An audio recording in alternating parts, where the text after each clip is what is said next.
That Nigeria is Ebola-free is no longer news, but what may be heartwarming is the continued efforts to make sure that the country maintains the status. One of such efforts is coming from the Association of Nigerian Physicians in the Americas, AMPA.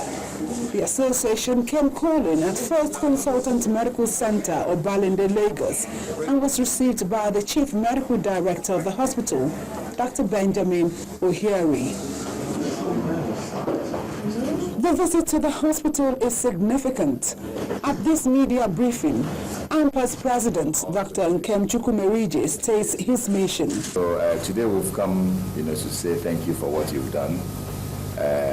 We're actually very proud that while in the United States, what we are hearing is, how did Nigeria do this? So, one thing is to be proud of what we did, but another thing is to be prepared for the future. So we brought these PPEs not because there is still Ebola in Nigeria, but to plan so that there will be none in the future. In terms of volume, what we have shipped is PPEs that are worth about $60,000. That's our pilot. Then, the formal presentation of the protective equipment against Ebola.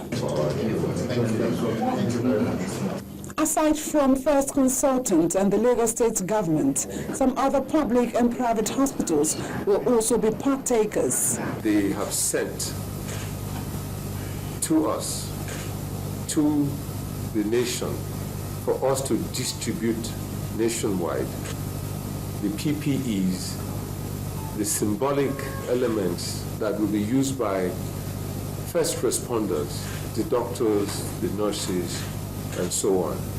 I can tell you that statistically, 60% of patients that visit the hospitals, they come to private hospitals first. So it's important that we also participate in the preventative measures in Ebola outbreak. The area of human resource development is also very, very important, and I know they have a lot of trainings going on in the Americas, and they can also extend that to Nigeria.